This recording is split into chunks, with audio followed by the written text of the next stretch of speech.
Hello friends, कैसे हो आप सभी। उम्मीद करता हूँ आप बहुत बढ़िया होंगे। फ्रेंड्स, टेस्ट सीरीज को आगे बढ़ाते हैं। पहले हमने एंशिएंट और मिडाइवल से संबंधित 70 क्वेश्चन आपके साथ डिस्कस किए थे।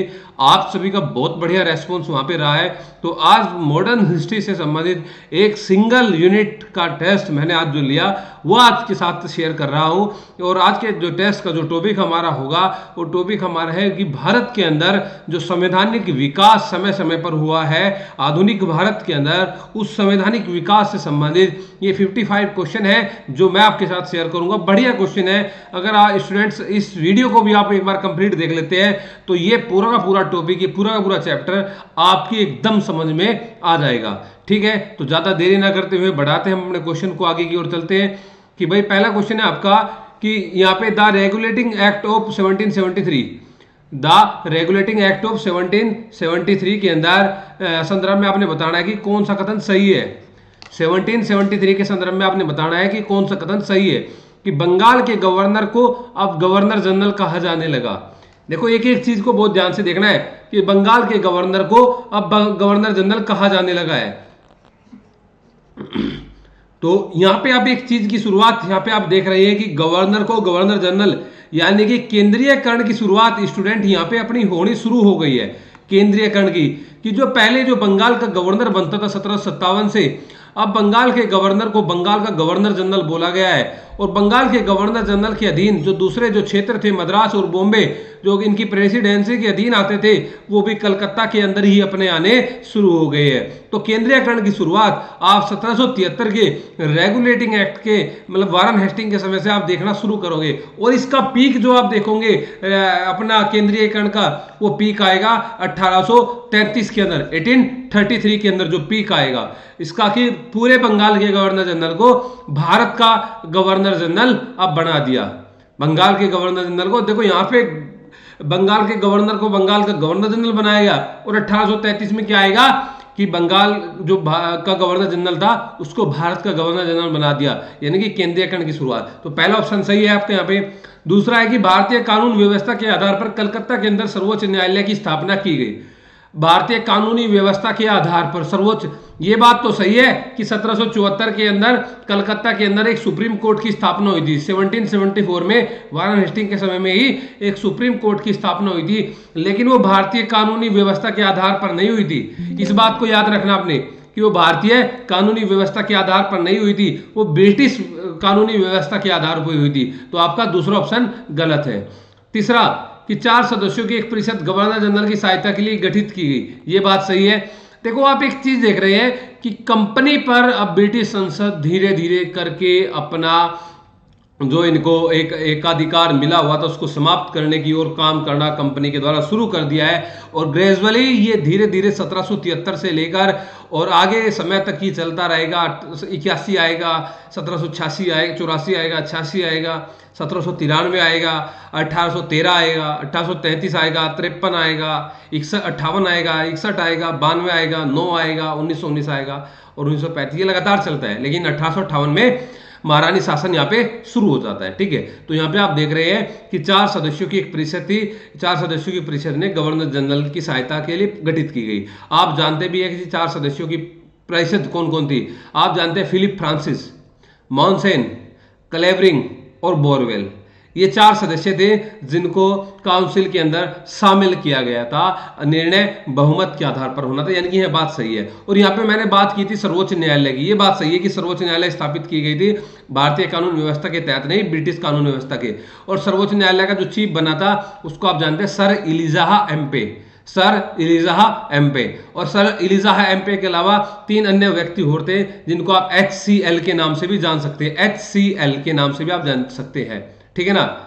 तो HCL यानी कि चैम्बर्स, हाइड और लिम्बेस्टर, यानी कि H for hide, C for chamber और L फॉर लिम्बेस्टर, हाइड, चैम्बर और लिम्बेस्टर, HCL।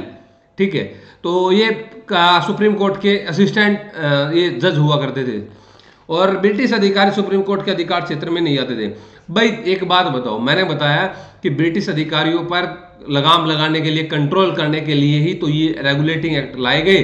अब ये अपना निजी व्यापार ये करते थे, निजी उपहार ये लेते थे, उन पर रोक लगाने के लिए तो ये आया था। तो ये तो गलत है कि ब्रिटिश अधिकारी पर सुप्रीम कोर्ट के अधीन नहीं आते थे, ये गलत है। तो यहाँ पे आपसे पूछा गया सही कौन कौन से है, तो एक तो आपका फर्स्ट सही है और एक आपका यहाँ पे थर्ड सही है। तो फर्स्ट और थर्ड सही है, यानी कि आपका डी आंसर यहाँ पे एकदम सही है भाई, ठीक है।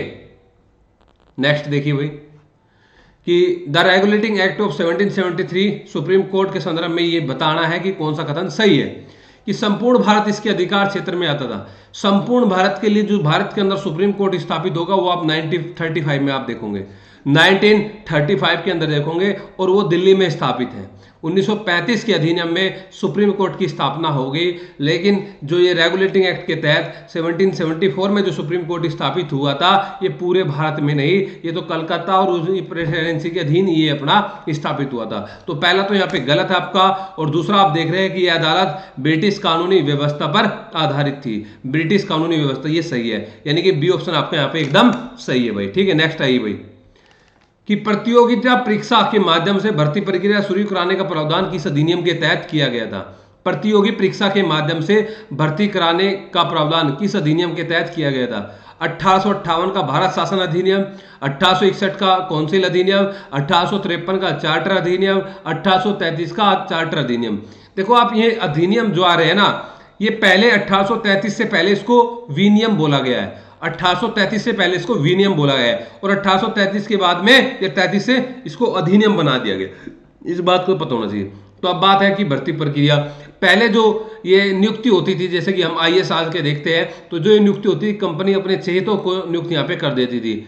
लेकिन 1853 में प्रावधान आया कि इसके लिए लिखित परीक्षा होगी, कि इसके लिए लिखित परीक्षा होगी। लेकिन भाई एक बात का याद रखना है कि जो ये लिखित परीक्षा होगी ये भारत के अंदर नहीं होगी, ये भारत के अंदर नहीं होगी, ये लिखित परीक्षा लंदन में होगी। और पहली परीक्षा जो लिखित परीक्षा हुई थी वो 1855 में लंदन में हुई थी। लेकिन 1855 में किसी भी भारतीय की नियुक्ति नहीं हुई थी। और अगर पूछा जाए भारत में कब से लिखित परीक्षा सिविल सर्विस के लिए होनी शुरू हुई, तो 1919 के एक्ट से, 1919 के एक्ट से। पहली बार कहां पे परीक्षा हुई थी? इलाहाबाद के अंदर, इलाहाबाद के अंदर परीक्षा हुई थी सिविल सर्विसेज की, ओके।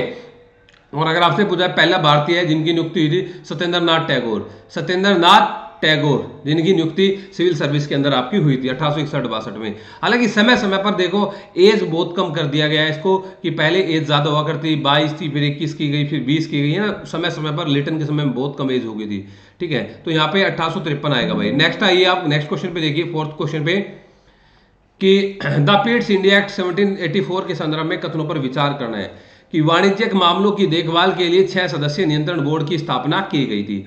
देखो आप एक चीज देख रहे हैं स्टूडेंट, 1784 यानी कि द पीट्स इस समय प्रधानमंत्री हुआ करते थे, पीट्स इस समय में प्रधानमंत्री हुआ करते, यंगर द पीट्स, ठीक है ना। तो पीट्स के समय में 1784 में ये क्यों आया था पीट्स इंडिया एक्ट? क्योंकि 1781 के अंदर 1781 के अंदर जो हमारा एक सेटलमेंट एक्ट आया था, इसमें सुधार करने के लिए ये 1784 का एक्ट यहाँ पे हमारा आया था। और वाणिज्य के मामलों की देखभाल के लिए अब यहाँ पे एक चीज आप देखोगे, कंपनी को मैंने बताया कंपनी के ऊपर ब्रिटिश संसद के द्वारा धीरे धीरे करके एक लगाम लगाना शुरू यहाँ पे कर दिया था। तो यहाँ पे अब आप देख रहे थे कि कोर्ट ऑफ डायरेक्टर जो पहले से चले आ रहे थे, कोर्ट ऑफ डायरेक्टर जो पहले से चले आ रहे थे, अब कोर्ट ऑफ डायरेक्टर पर नियंत्रण बढ़ाने के लिए पीट्स इंडिया एक्ट के अंदर एक 6 सदस्यीय बोर्ड ऑफ कंट्रोल की स्थापना यहाँ पे की गई, बोर्ड ऑफ कंट्रोल की स्थापना यहाँ पे की गई, जिसके अंदर 6 सदस्य होते थे।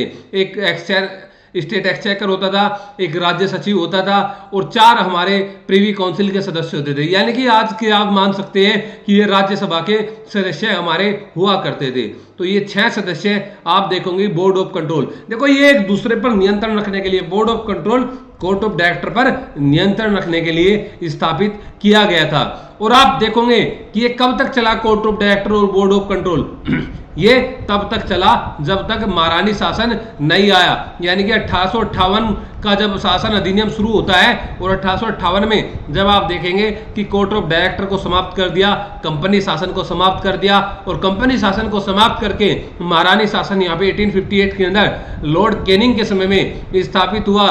तो आप देखोगे कि कोर्ट ऑफ डायरेक्टर की जब जरूरत नहीं रही, तो बोर्ड ऑफ कंट्रोल का क्या काम था? तो बोर्ड ऑफ कंट्रोल की भी समाप्ति 1858 में कर दी। अब दूसरा क्वेश्चन बोर्ड ऑफ कंट्रोल से यहाँ पे आपको एक ये पूछा जाएगा कि इसको भारतीय राजस्व से वेतन देना जाना शुरू हुआ, भारतीय राजस्व से, भारतीय निधि से, तो 1793 के अंदर, 1793 के अंदर, और ये 1858 में तो समाप्ति हो गई, लेकिन इसके बाद में भारत सचिव आया, उसको वेतन भारतीय राजस्व से देना शुरू हुआ, लेकिन 1919 में उसको समाप्त कर दिया। तो यहाँ पे आप देख रहे हैं कि वाणिज्यिक मामलों की देखभाल के लिए एक 6 सदस्यीय नियंत्रण बोर्ड की स्थापना हुई, जिसको आप बोर्ड ऑफ कंट्रोल के नाम से जानते हैं। तो ये पहला ऑप्शन सही है कि ब्रिटिश कंपनी द्वारा जीते गए भारतीय क्षेत्रों को ब्रिटिश विजित क्षेत्र कहा गया है, ये बात भी आपकी सही है। तो ये 1784 आपको पता लग गया। प्राइम मिनिस्टर कौन हुआ करते थे, तो प्राइम मिनिस्टर साहब अपने यंगर द पीट्स। और अगर आपसे पूछा जाए कि 1773 के रेगुलेटिंग एक्ट के तहत हमारे प्राइम मिनिस्टर कौन हुआ करते थे, तो लॉर्ड नॉर्थ। और अगर आपसे ये महत्वपूर्ण जो प्राइम मिनिस्टर है पता होना चाहिए कि देश के आजादी के समय प्राइम मिनिस्टर कौन हुआ करते थे, ब्रिटिश प्राइम मिनिस्टर, तो क्लीमेंट एटली। आपसे पूछा जा सकता है कि गोलमेज सम्मेलन के समय में प्राइम मिनिस्टर कौन हुआ करते थे, तो रैमजो मैकडोनाल्ड। और आपसे पूछा जा सकता है कि 1857 की जो रिवोल्ट हुआ था, 1857 के रिवोल्ट में हमारे प्राइम मिनिस्टर कौन हुआ करते थे, तो ये आपको सभी के सभी पता होना चाहिए, पामस्टन वगैरह, ठीक है। तो ये दोनों के दोनों ऑप्शन सही है, यानी कि फोर्थ का आपका आंसर सी सही है। नेक्स्ट आइए, नेक्स्ट क्वेश्चन देखिए भाई, मेहनत करनी है बहुत ज्यादा दबा के। 1793 ईस्वी के चार्टर अधिनियम में देखो, 1793 के चार्टर अधिनियम के संदर्भ में कौन सा कथन सही नहीं है। तो एक चीज आप देख रहे हैं कि कंपनी के व्यापारिक एक अधिकार को 20 वर्षों के लिए एक साथ ब्रिटिश संसद ने कंपनी पर रेगुलेट करने की कोशिश नहीं की, एक साथ की समाप्त कर दी, क्योंकि कंपनी बहुत ज्यादा पावरफुल थी। और जब कोई चीज पावरफुल होती है उसको एक साथ समाप्त नहीं कर सकते, धीरे धीरे करके। और ये 1773 में 20 साल के लिए बढ़ाया गया, 1793 में फिर 20 साल के लिए बढ़ाया गया, 1813 में फिर 20 साल के लिए बढ़ाया गया, 1833 में फिर 20 साल के लिए बढ़ाया गया, लेकिन 1853 में 20 साल के लिए नहीं, अब बोला कि कभी भी कंपनी को समाप्त किया जा सकता है। तो पहला ऑप्शन तो सही है, लेकिन यहाँ पे नहीं पूछा है आपसे कि लंदन कार्यालय का खर्चा भारतीय राजकोष द्वारा वहन किया जाएगा, ये बात सही है। तीसरा कि गवर्नर जनरल की अनुपस्थिति में बंगाल में डिप्टी गवर्नर जनरल की नियुक्ति की जा सकती है, ये भी बात सही है आपकी।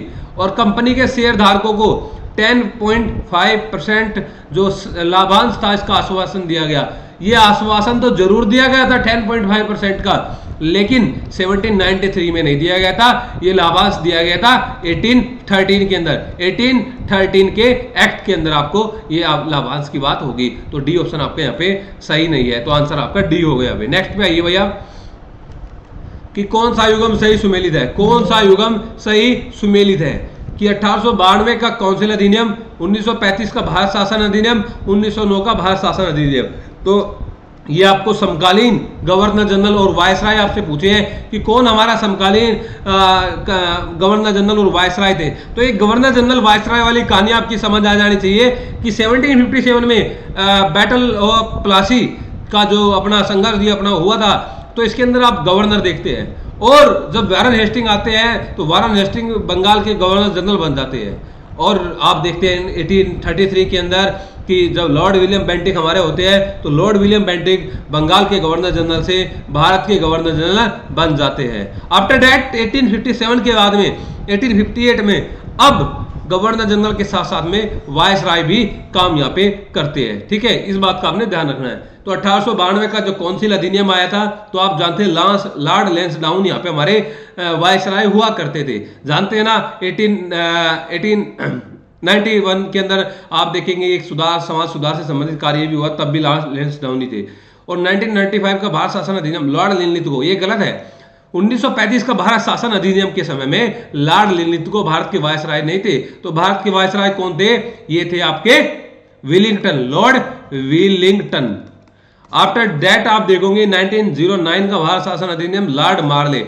भाई लॉर्ड मार्ले नहीं थे, लॉर्ड मार्ले उस समय में हमारे सचिव हुआ करते थे। आप जानते हैं ना मार्ले मिंटो के नाम से इसको, तो लॉर्ड मार्ले सचिव हुआ करते थे और मांटे कौन हुआ करते थे? लॉर्ड मिंटो, ये हमारे वायसराय हुआ करते थे।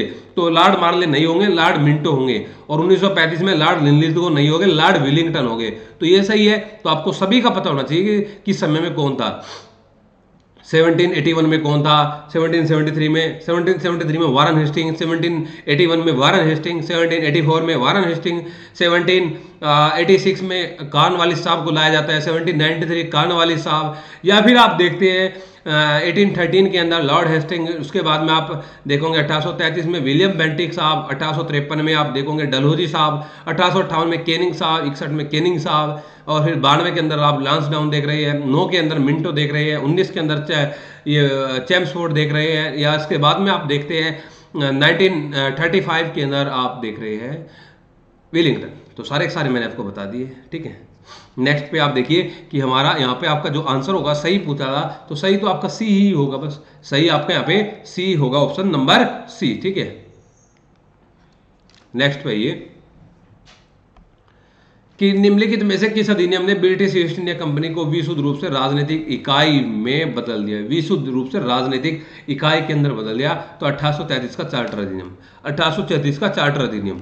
अब गवर्नर जनरल के निर्णय को रेगुलेशन की जगह एक्ट कहा गया, रेगुलेशन की जगह एक्ट कहा गया। तो ये मैं आपको बोल रहा हूं कि 1833 में ही तो विनियम की जगह पे अधिनियम आया था, तो रेगुलेशन की जगह पे एक्ट कौन से में आया था? 1833 में, जिसको आप अगर आपसे पूछा जाए 1833 के अधिनियम का दूसरा नाम क्या था, तो आप बोलोगे सेंट हेलेना अधिनियम, सेंट हेलेना अधिनियम, सेंट हेलेना अधिनियम के नाम से भी आप इसको जानते हैं, 1833 के एक्ट को, ठीक है। दास प्रथा की समाप्ति इसी एक्ट के तहत हुई थी, विधि के सदस्य को जोड़ा गया था, इसी एक्ट के तहत जोड़ा गया था, कंपनी का चाय और चीन पर अधिकार बना हुआ था, इसी एक्ट के तहत समाप्त किया गया था। तो 1833 इंपॉर्टेंट एक्ट है। गवर्नर जनरल जो बंगाल का हुआ करता था, अब भारत का गवर्नर जनरल वो बन गया।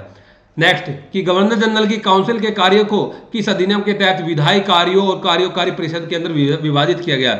विधायी कार्यों और कार्यकारी परिषद के अंदर विभाजित किया गया।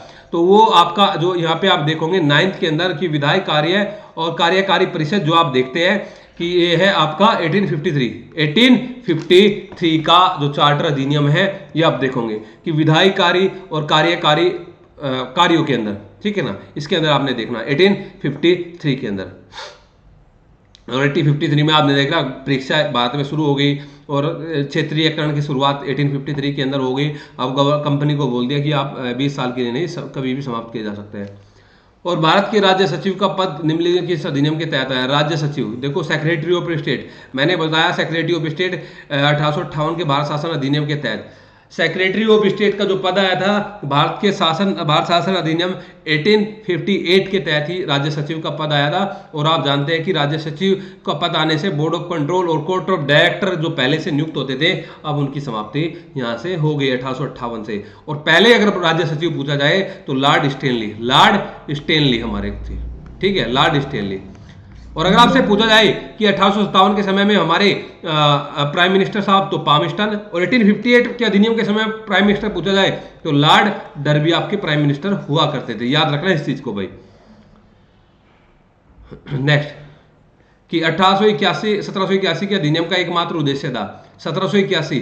देखो 1773 में पहली बार रेगुलेटिंग एक्ट आया था, और जब पहली बार कोई भी एक्ट आता है उसमें कुछ ना कुछ खामियां रहती है। इस खामियां को दूर करने के लिए ये 1781 का अधिनियम आया था, जिसको आप 1781 का एक्ट ऑफ सेटलमेंट के नाम से भी जानते हैं, जिसको आप एक्ट ऑफ सेटलमेंट के नाम से भी जानते हैं 1781 के अधिनियम को, ठीक है। तो याद रखना कि ब्रिटिश अधिकारियों को उनके प्रशासनिक कार्यों के लिए सर्वोच्च न्यायालय के अधिकार क्षेत्र से दूर रखना।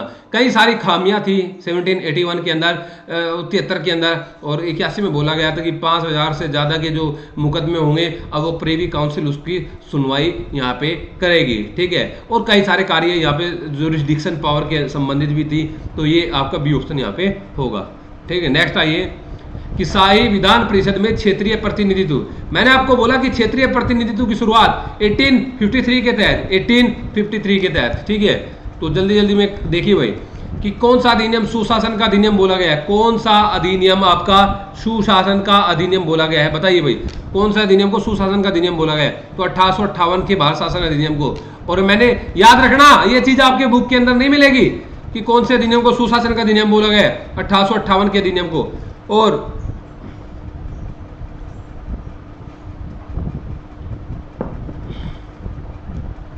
और अगर आपसे पूछा जाए हेलेना अधिनियम तो 1833 का अधिनियम बुक के अंदर नहीं मिलेगी आपको, ठीक है, याद रखना इस चीज को। 1833 के चार्टर एक्ट के संदर्भ में कौन सा कथन सही नहीं है? 1833 के चार्टर एक्ट के संदर्भ में कौन सा कथन सही नहीं है कि बंगाल का गवर्नर जनरल भारत का गवर्नर जनरल कहा जाने लगा? ये बात सही है कि जो अभी तक बंगाल का गवर्नर जनरल था, मैंने बताया कि विलियम बेंटिक के समय में भारत का गवर्नर जनरल बन गया। मैकाले को कार्यकारिणी परिषद के 14 सदस्य के रूप में नियुक्त किया गया। अब ये 14 सदस्य वाली कहानी देखिए क्या थी। आप जानते हैं कि 1773 के रेगुलेटिंग एक्ट में हमारे गवर्नर जनरल की काउंसिल में 4 सदस्य हुआ करते थे और 4 सदस्य मैंने आपको बताए, फिलिप फ्रांसिस, क्लेवरिंग, मॉनसेन, बोरवेल। अब जब लगातार एक संघर्ष बना रहा गवर्नर जनरल के और 4 सदस्यों के बीच में, तो पिट्स इंडिया एक्ट में इनको 4 से कम करके 3 कर दिया गया। पिट्स इंडिया एक्ट में 4 से कम करके 3 कर दिया गया। अब 3 से 4 कब होते हैं? 1833 में 3 से 4 होते हैं और चौथा सदस्य एक विधायी सदस्य के रूप में यहाँ पे ऐड किया गया। अब 5वां सदस्य का भाव गया, 5वां सदस्य आएगा 1861 के अंदर, ठीक है। तो ये चौथे सदस्य के रूप में नियुक्त किया गया किसका? लॉर्ड मैकाले को। जो भारत के अंदर जो इंग्लिश पद्धति की जो शुरुआत की थी वही लॉर्ड मैकाले, ठीक है, इन्फिल्ट्रेशन थ्योरी की जिसने शुरुआत की थी। और 12 सचिव का पद सृजित किया गया। भाई 12 सचिव का पद 1858 में आया था, ना कि 1833 के अंदर, तो ये गलत है। और ब्रिटिश प्रजा को भूमि खरीदने और बागवानी शुरू करने की अनुमति यहाँ पे आपको दी गई, तो ये बात भी सही है। तो आपको सही नहीं बताना है कि ये सी आपका ऑप्शन यहाँ पे सही नहीं है भाई, ठीक है। नेक्स्ट पे आइए कि भारत के राज्य सचिव के संबंध में कौन सा कथन सही है? राज्य सचिव के संबंध में कि यह ब्रिटिश कैबिनेट का सदस्य था, ये ब्रिटिश कैबिनेट का सदस्य था। तो यहाँ पे आपने बताना है कि सही बताने हैं, ठीक है। और चार्ल्स वुड भारत के पहले राज्य सचिव थे। चार्ल्स वुड, ये बात तो सही है कि जो राज्य सचिव होता था ब्रिटिश कैबिनेट का एक सदस्य होता था। तो चार्ल्स वुड भारत के पहले सचिव, अभी बताया मैंने कि चार्ल्स वुड भारत के पहले सचिव नहीं थे। पहले सचिव जो थे आपके वो स्टैनली हुआ करते थे। वो कौन थे? स्टैनली हुआ करते थे। और तीसरा है कि यह एक कॉर्पोरेट निकाय था तथा भारत और इंग्लैंड में मुकदमा चलाने में सक्षम था। यह एक कॉर्पोरेट निकाय था, यह भी बात सही है। और यह केवल ब्रिटिश क्राउन के प्रति जवाबदेह था। यह केवल ब्रिटिश क्राउन के प्रति जवाबदेह था। यह बात गलत है कि क्राउन के प्रति जवाब देता, ये संसद के प्रति जवाब देता। किसके प्रति जवाब देता भाई? ये इंपॉर्टेंट है कि संसद के प्रति जवाब देता, गवर्नर जनरल वायसराय के प्रति जवाब देता या क्राउन के प्रति जवाब देता। तो जो ये अपना राज्य सचिव की जो नियुक्ति हुई थी, ये आपका ब्रिटिश संसद के प्रति जवाब देता, क्योंकि संसद ही तो कंपनी पर अधिकार जमाने की कोशिश कर रही थी। तो यहाँ पे आप बात करेंगे first and third is right, यानी कि बी ऑप्शन आपके यहाँ पे राइट है। नेक्स्ट क्वेश्चन पे आइए आप स्टूडेंट, देखिए नेक्स्ट क्वेश्चन कि निम्नलिखित में से कौन सा 1786 के अधिनियम के संबंध में सही है? 1786 के अधिनियम के संबंध में सही है कि यह अधिनियम कॉर्नवालिस को खुश करने के लिए पारित किया गया था। ये जानते हैं आप कि कॉर्नवालिस साहब एक जमींदार वर्ग से संबंधित था और इस समय में भारत के अंदर एक लैंड रेवेन्यू सिस्टम जो अपना था उसके अंदर इंप्लीमेंट करने की जरूरत थी। और आप जानते हैं कि कॉर्नवालिस एक एलिजिबल ये वायसराय के रूप में यहाँ पे आएगा। बहुत सारे कार्य इनके द्वारा किए गए कि कॉर्नवालिस को खुश करने के लिए इसको लाया गया था। यहाँ पे आप देखोगे कि भाई अपना इसके अलावा इसमें प्रावधान किया गया था कि गवर्नर जनरल भारत में सुरक्षा, शांति और साम्राज्य के हितों को प्रभावित करने वाले मामलों में अपनी परिषद की राय को अस्वीकृत कर सकता है। ये अधिकार भी इनको दिया गया था। आप गवर्नर जनरल भी है बंगाल के और आप सेनापति के रूप में भी कार्य कर सकते हैं। अगर आपसे पूछा जाए कि कौन सा वह गवर्नर जनरल था तो आप बोलोगे लॉर्ड कॉर्नवालिस वह गवर्नर जनरल आपका हुआ करता था। और नेक्स्ट है कि भारत शासन अधिनियम 1858 के संबंध में कौन सा कथन सही है? 88 के संबंध में कौन सा कथन सही है कि इसके तहत महारानी विक्टोरिया को भारत का शासक घोषित किया गया? आप देखते एकदम आंसर लगाओगे कि आपके दिमाग में तो चल रहा है ना कि महारानी को भारत का शासक घोषित कर दिया, लेकिन ये चीज नहीं दिमाग में आई कि महारानी विक्टोरिया थी उस समय में या महारानी एलिजाबेथ थी। तो 1858 में महारानी एलिजाबेथ थी, नॉट विक्टोरिया। तो पहला ऑप्शन आपका यहाँ पे सही नहीं है। दूसरा, इसने सत्ता को कंपनी के हाथों से लेकर महारानी को स्थानांतरित कर दिया।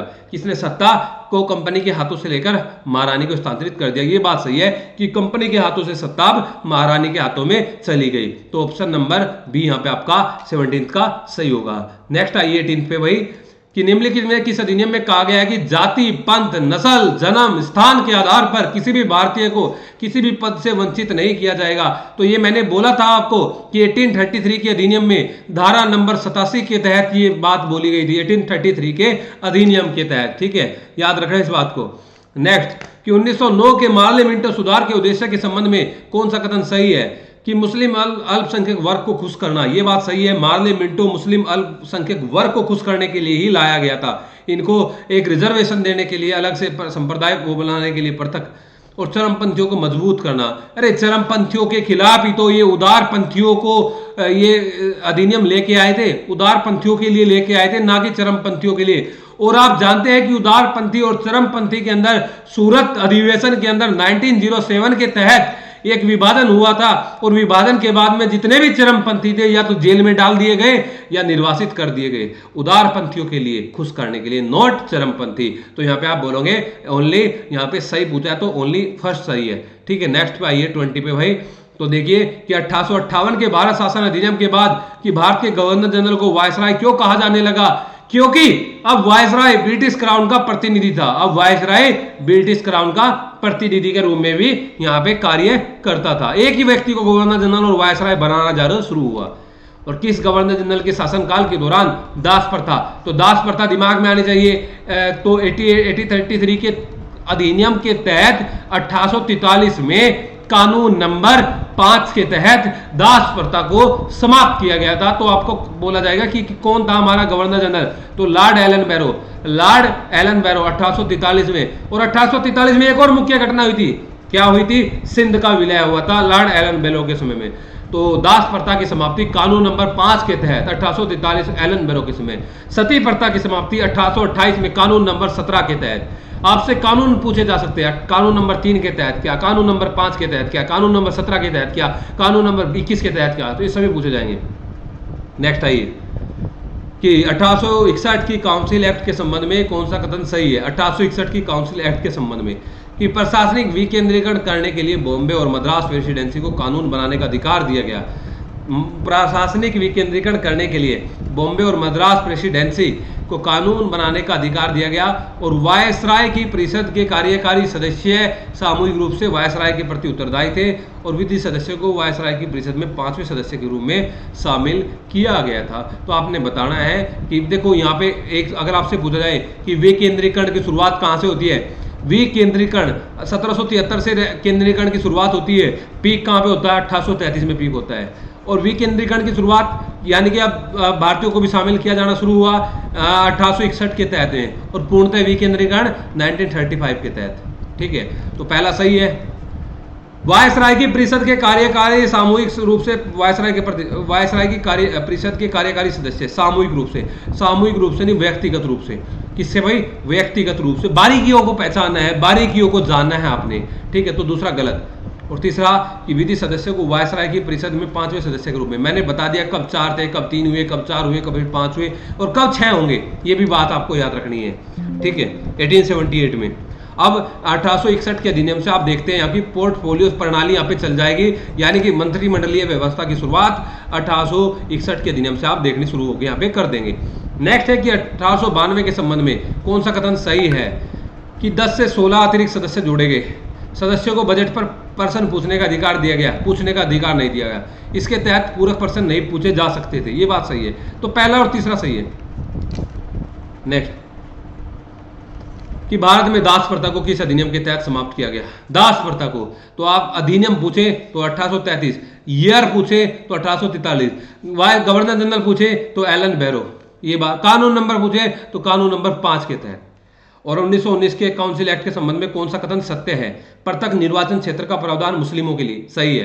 प्रांतों में सरकारी सदस्यों के बहुमत को समाप्त करना, ये बात आप देखिए। प्रांतों के अंदर सरकारी सदस्यों के बहुमत को समाप्त करना सही है। केंद्रीय विधान परिषद के सदस्यों की संख्या 69 कर दी गई, ठीक है। और केंद्रीय विधानसभा के सदस्यों को बजट पर मतदान का अधिकार 1909 के अधिनियम में नहीं दिया गया। तो पहला, दूसरा, तीसरा आपका यहाँ पे सही है भाई। ठीक है, नेक्स्ट पे आइए आप और देखिए कि भारत शासन अधिनियम 1919 के संबंध में कौन सा कथन सही है?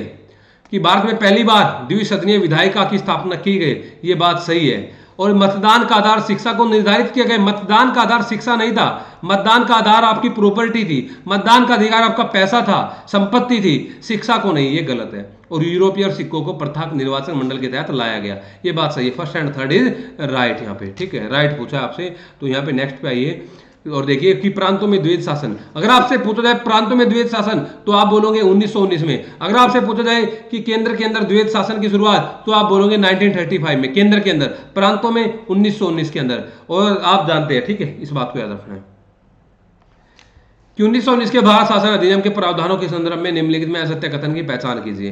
राज्य सचिव का खर्च भारतीय खजाने से ब्रिटिश खजाने में स्थानांतरित किया गया। हाँ, ये मैंने आपको बताया 1793 से दिया जाना था, 1858 में कंट्रोल को समाप्त किया तो राजस्व सचिव को आ गया, इसका दिया जाना शुरू हुआ, लेकिन अब 1919 में समाप्त कर दिया।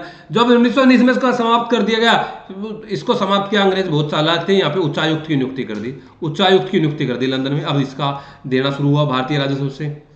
और राज्य के विषय को स्पष्ट रूप से दो सूचियों आरक्षित और हस्तांतरित में बांटा गया। देखो 1919 में आरक्षित और हस्तांतरित में बांटा गया, और 1935 में आप देखोगे कि केंद्रीय सूची, राज्य सूची और समवर्ती सूची में बांटा गया। और तीसरा कि निर्वाचित सदस्यों के बहुमत को केंद्रीय विधानसभा में लागू किया गया। निर्वाचित सदस्यों के बहुमत को केंद्रीय विधानसभा में लागू किया, और महिलाओं को मतदान का अधिकार नहीं, महिलाओं को मतदान का अधिकार यहाँ पे दिया गया था। तो ये आपका ऑप्शन गलत है, तो डी आपका ऑप्शन आपने यहाँ पे सही लगाना है। नेक्स्ट पे आइए और देखिए कि लंदन में उच्चायुक्त की नियुक्ति का प्रावधान, लंदन में उच्चायुक्त की नियुक्ति का प्रावधान किस अधिनियम के तहत किया गया?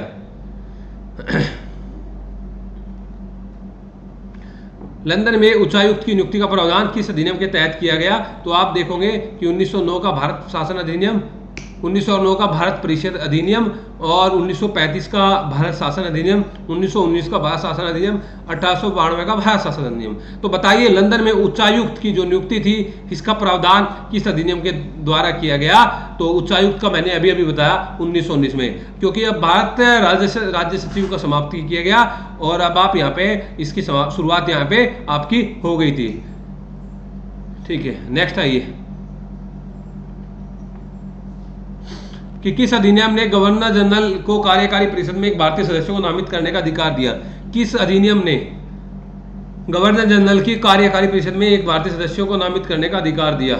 नामित करने का अधिकार दिया। तो आप देखोगे 1909 का भारत शासन अधिनियम, 1935 का भारत सरकार अधिनियम, 1919 का भारत परिषद अधिनियम, और 1892 का भारत परिषद अधिनियम। तो किस अधिनियम ने गवर्नर जनरल को कार्यकारी परिषद में एक भारतीय सदस्य को नामित करने का अधिकार दिया? तो बताइए आप इसका आंसर क्या होगा? तो आप बोलोगे 1909 का भारत परिषद अधिनियम, 1909 का भारत परिषद अधिनियम। नेक्स्ट आप देखिए कि कौन गवर्नर जनरल की कार्यकारी परिषद के पहले सदस्य बने। गवर्नर जनरल जो 1909 में आपको देखे तो ये सत्येंद्र प्रसाद सिन्हा। देखो सत्येंद्र नाथ टैगोर अलग थे, सत्येंद्र प्रसाद सिन्हा अलग है, ठीक है, वो पहले सिविल सर्वेंट थे। नेक्स्ट 1919 का समर्थन किसने नहीं किया था? तो बाल गंगाधर तिलक ने। 1919 का समर्थन अधिनियम का किसने नहीं किया था? बाल गंगाधर तिलक ने। बाल गंगाधर तिलक की मृत्यु कब हुई थी? 1920 में। 1920 में जब यहाँ पे असहयोग आंदोलन की शुरुआत हुई थी, 1 अगस्त में इनकी मृत्यु हो गई थी। ठीक है, नेक्स्ट पे आइए भाई। नेक्स्ट देखिए आप 33 को कि कौन सा कथन सही है? सुरेंद्र नाथ बैनर्जी और तेज बहादुर सुप्रू ने 1919 के अधिनियम के मुद्दे पर कांग्रेस से त्याग पत्र दे दिया। सुरेंद्र नाथ बैनर्जी और तेज बहादुर सुप्रू ने, ये बात सही है कि इन्होंने त्याग पत्र दे दिया कांग्रेस से, और Indian liberal federation Montagu Chelmsford सुधारों के पक्ष में था।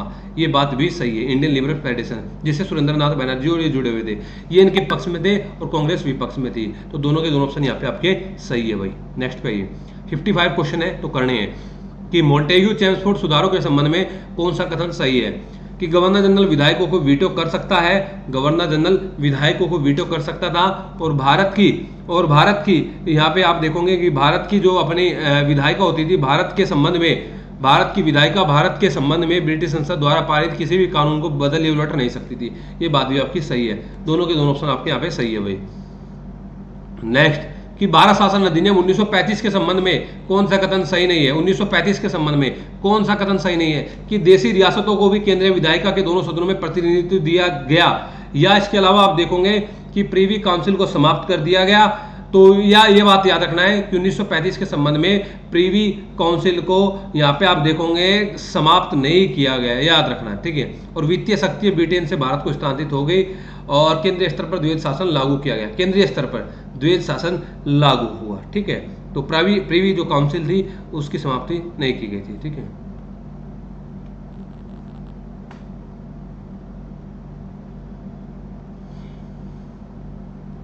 और किस अधिनियम के द्वारा बर्मा को भारत से अलग किया गया?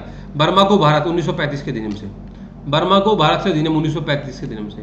1935 के भारत सरकार अधिनियम के संबंध में सही है। राज्यों का संविधान, राज्यों का अपना यहाँ पे राज्य संवैधानिक दर्जा मिला, ये बात सही है। क्राउन रिप्रेजेंटेटिव का कार्यालय स्थापित किया गया, ये बात सही है। और अनुसूचित जनजातियों के लिए आरक्षण का प्रावधान किया गया।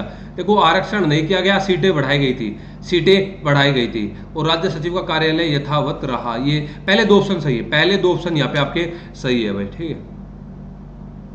और 1919 का भारत शासन अधिनियम, तो आप देखोगे यूपीएससी की शुरुआत 1919 के भारत शासन अधिनियम में आप देखोगे यूपीएससी की शुरुआत। मैंने बताया संघ लोक सेवा आयोग और इलाहाबाद में परीक्षा, ये बात सही है।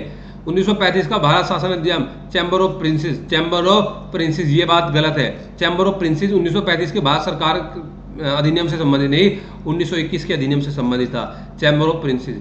और 1909 का भारत परिषद अधिनियम, प्रांतों में द्विसदनीय व्यवस्था, प्रांतों में द्विसदनीय व्यवस्था, द्वैत शासन की शुरुआत 1919 में हुई थी। तो दूसरा भी गलत, तीसरा भी गलत, क्योंकि चैम्बर ऑफ प्रिंसेस जो थे इनका आगमन 1921 में भारत असहयोग आंदोलन के समय में। तो आपका ओनली वन सही है, यानी कि बी ऑप्शन आपके यहाँ पे सही है। 1935 की अधिनियम किस पे आधारित था? साइमन कमीशन रिपोर्ट, सही है।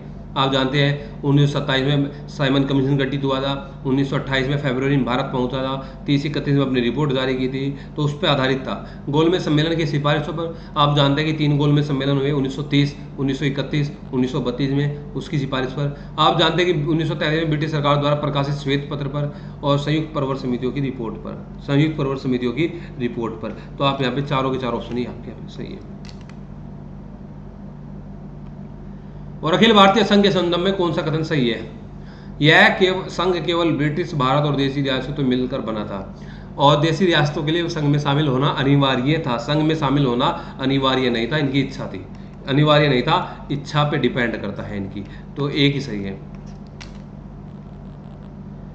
भारत शासन अधिनियम 35 के संबंध में कौन सा कथन सही है? कि विषय को 3 सूचियों में, संघ सूची, प्रांतीय सूची और समवर्ती सूची में बांटा गया। विषयों को 3 सूची में बांटा गया, संघ सूची, प्रांतीय सूची, समवर्ती सूची।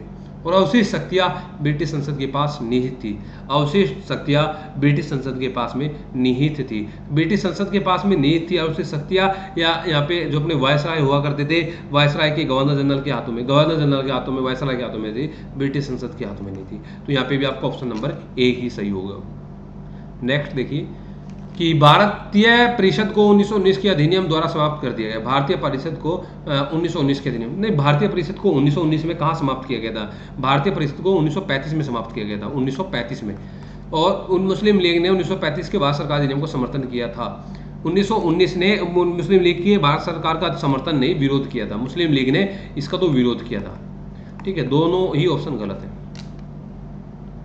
नेक्स्ट कि किस अधिनियम की तुलना जवाहरलाल नेहरू ने एक ऐसी कार से की है जिसमें ब्रेक तो अनेक है लेकिन इंजन नहीं है? तो 1935 का अधिनियम, 1935 का अधिनियम, ठीक है, याद रखना भाई, 1935 का अधिनियम। नेक्स्ट है आपका कि हिंदू महिला एक अधिकार अधिनियम के संबंध में विचार करना है कि लिनलित गो का कार्यकाल के दौरान हिंदू महिला अधिकार अधिनियम पारित किया गया था, और इस अधिनियम में हिंदू विधवा महिलाएं शामिल नहीं थी। भाई शामिल थी हिंदू विधवा महिलाएं भी, दोनों के दोनों। पहला ऑप्शन सही है और ये अपने यहाँ पे गलत है। कथनों में विचार करके सही में उत्तर देना था आपका, तो सही जो आपका होगा यहाँ पे ए होगा, ठीक है। कि इस अधिनियम में आपने बताना है कि किस अधिनियम की बात कर रहे हैं। शिक्षा के विकास के लिए 1 लाख रुपए, शेयर धारकों के 10% लाभांश, और चाय का व्यापार और चीन के साथ व्यापार को जोड़कर कंपनी का व्यापारिक एकाधिकार समाप्त हो गया। देखो एक बात का ध्यान रखना है, अगर व्यापारिक एकाधिकार समाप्त करने की बात है तो आपने आंसर देना है 1813, और आपने आया कि पूर्णतः व्यापारिक एकाधिकार समाप्त हुआ कंपनी पर, तो 1833, ठीक है। तो यहाँ पे जो आप देख रहे हैं तीनों के तीनों जो बातें बोली गई है 1833 के चार्टर अधिनियम में। नेक्स्ट है 10 क्वेश्चन रह गए आपके कि रेगुलेटिंग एक्ट 1773 के संबंध में विचार करना कि कौन सा कथन सही है। ईस्ट इंडिया कंपनी पर अपना नियंत्रण स्थापित करने वाला यह ब्रिटिश संसद का पहला संस्थागत प्रयास था। ब्रिटिश संसद का यह पहला संस्थागत प्रयास यहाँ पे आप देखोगे था। इसके अलावा ये बात भी सही है, पहली बार प्रयास किया गया था। और बंगाल के गवर्नर जनरल को गवर्नर जनरल, ये भी बात सही है। मद्रास बॉम्बे इसके अधीन आ गए, ये बात सही है। एक बोर्ड ऑफ कंट्रोल की स्थापना, ये बोर्ड ऑफ कंट्रोल की स्थापना 1784 में, ना कि 1773 में। तो पहला, दूसरा, तीसरा सही है, चौथा गलत है। बताइए कि कौन सा वाणिज्यिक चरण से संबंध था, Pitt's India act, regulating act या एक्ट ऑफ सेटलमेंट। वाणिज्यिक चरण से संबंधित था, तो बताइए कौन सा। तीनों के तीनों ही ये अपने Pitt's India 1784, act of settlement 1781, regulating act 1773, तो ये अधिनियम से संबंधित सारे अधिनियम तो सारे के सारे सही हो गए 747 के। तो डी आपका पिट्स इंडिया एक्ट के संबंध में कौन सा कथन सही है। इंडिया एक्ट ने कंपनी पर ब्रिटिश संसद का सीधा नियंत्रण स्थापित किया। इंडिया एक्ट ने, यहाँ पे आप देख रहे हैं कि इंडिया एक्ट ने कंपनी पर ब्रिटिश संसद का सीधा नियंत्रण स्थापित किया और इस नियंत्रण बोर्ड एवं निदेशक मंडल के माध्यम दोहरी शासन प्रणाली, ये बात सही है कि बोर्ड ऑफ कंट्रोल और कोर्ट ऑफ डायरेक्टर की शुरुआत 1784 में, और ब्रिटिश संसद का सीधा नियंत्रण। अब सीधा नियंत्रण स्थापित करने के लिए तो कंट्रोल की नियुक्ति की थी, ये बात सही है। और इस अधिनियम में सुधार हेतु एक्ट ऑफ सेटलमेंट पारित किया गया था। एक्ट ऑफ सेटलमेंट में सुधार हेतु इस अधिनियम को पारित किया गया था, उल्टा है। एक्ट ऑफ सेटलमेंट में सुधार करने के लिए इस अधिनियम को पारित किया गया था, ना कि पिट्स इंडिया एक्ट में सुधार करने के लिए एक्ट ऑफ सेटलमेंट को। नेक्स्ट पे आइए भाई, तो यहाँ पे आपका जो आंसर होगा first and second is right, ठीक है। नेक्स्ट पे आइए कि 1813 के चार्टर एक्ट के संबंध में कौन से कथन सही है, विचार करना है। कि इसके द्वारा ईस्ट इंडिया कंपनी का पूर्व के साथ व्यापारिक एकाधिकार पूरी तरीके से समाप्त हो गया। पूरी तरीके से व्यापारिक एकाधिकार समाप्त करने की बात यहाँ पे बोल रहे हैं, तो पूरी तरीके से नहीं हुआ था। अभी चाय और चीन तो झुका तू पड़ा था, चाय और चीन तो था, तो पूरी तरीके से ये बात ध्यान रखना। पहला गलत। शिक्षा और प्रशासन के माध्यम से भारतीय समाज में सुधारों की वकालत की, ये बात सही है। 1 लाख रुपए भी दिए गए, तो बी ऑप्शन सही है आपको।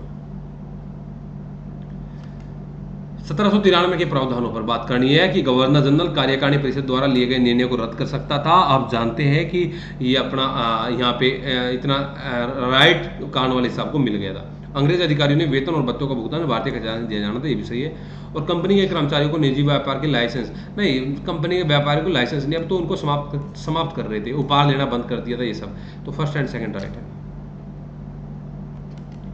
1813 के एक्ट के संबंध में बताना है कि कौन सा कथन सही है। ईसाई मिशनरियों को भारत में अपने धर्म को बढ़ावा देने के प्रचार के लिए अनुमति मिली, ये आप जानते हैं कि भाई अपना सही है। और चाय चीन के साथ व्यापार पर ब्रिटिश कंपनी का एकाधिकार बरकरार रहा जब तक अपना इसकी समाप्ति नहीं हुई। और भारत के प्रशासन को ब्रिटिश सरकार के हाथों में दे दिया गया। भारत के प्रशासन को ब्रिटिश सरकार के हाथों में दे दिया गया, तो भारत के प्रशासन को ब्रिटिश सरकार के हाथों में नहीं दिया, ये 1858 में दिया जाएगा। और ब्रिटिश ईस्ट इंडिया कंपनी केवल एक राजनीतिक इकाई बन गई, ये भी गलत है, ठीक है। तो पहला दूसरा सही है यहाँ पे। 1853 के चार्टर एक्ट के संबंध में कौन सा कथन असत्य है कि प्रशासनिक सेवा प्रवेश के लिए प्रतियोगी परीक्षा की शुरुआत, ये बात सही है। अगले 20 वर्षों तक इसको नाम बढ़ाया जाएगा आगे, ये बात गलत है। मैंने बोला है कि आगे 20 वर्षों का आश्वासन नहीं दिया। और गवर्नर जनरल की काउंसिल के कार्यों के लिए कार्यपालिका और विधायिका में विभाजन, ये बात सही है। और पोर्टफोलियो प्रणाली की शुरुआत तो 1861 में आएगी, ना कि इसमें, ठीक है। तो यहाँ पे पहला और तीसरा सही है, और यहाँ पे गलत पूछा है तो दूसरा और चौथा गलत है। दूसरा और चौथा यहाँ पे आपका गलत है। नेक्स्ट है कि किस अधिनियम के तहत ईस्ट इंडिया कंपनी ने चीन से व्यापार के अधिकार खो दिया। चीन से व्यापार 1833 हुई। नेक्स्ट कि भारत शासन अधिनियम 1935 ने भारतीयों को कुछ संवैधानिक रियायतें प्रदान की, और इसने पहली बार भारत में सार्वभौमिक वैश्विक मताधिकार यहाँ पे लागू किया गया। तो यहाँ पे पहली बार सार्वभौमिक वैश्विक मताधिकार, तो 1935 में वैश्विक मताधिकार नहीं मिला था, बाद में मिलेगा वैश्विक मताधिकार। और आप जानते हैं कि आज के समय में हम 18 वर्ष की आयु में वोट डाल सकते हैं, लेकिन शुरुआत में ये नियम 21 वर्ष की आयु का था कि जो 21 वर्ष की आयु में होगा वही वोट डालेगा। 1978 में ये रूल समाप्त हुआ था, और 1978 में इसको कम करके 18 कर दिया गया था। तो वैश्विक मताधिकार 1935 में नहीं आया था। तो यहाँ पे आप देख रहे हैं कथन ऐसा ही है, कारण आर गलत है, यानी कि सी ऑप्शन यहाँ पे आपका 54 का यहाँ पे होगा। नेक्स्ट क्वेश्चन और लास्ट क्वेश्चन आपका कि 1935 में बताना है सार्वभौमिक वैश्विक मताधिकार, संघीय मॉडल और प्रांतीय स्तर पर अपना, यहाँ पे प्रांतीय स्तर पर आप जो देखोगे उत्तरदायी सरकार। मैंने बताया वैश्विक मताधिकार तो मिला ही नहीं था, तो संघीय मॉडल, संघीय बात तो की गई थी, उत्तरदायी सरकार की बात 2 और 3 सही है। तो स्टूडेंट ये आज आपके 55 क्वेश्चन थे। आपने टेस्ट दिया तो मेरे से बताना कि कितने क्वेश्चन आपके यहाँ पे सही होंगे और कहाँ किस पोजीशन में आप लोग हैं। और अगर कोई स्टूडेंट नया है हमारे साथ, मतलब क्लास के अंदर नहीं जुड़ा हुआ है पेड क्लास के अंदर, और वो टेस्ट इन तरीके के टेस्ट देना भी चाहता है, तो वो व्हाट्सएप कर सकते हैं दिए गए नंबर पर, यानी कि 7031313142 जुड़ने के लिए। और अगर बैच से संबंधित जानकारी चाहिए या बैच ज्वाइन करना है तो कर सकते हैं भाई। तो मिलते हैं दोस्त नेक्स्ट वीडियो में, तब तक के लिए नेक्स्ट थैंक्स, जय हिंद।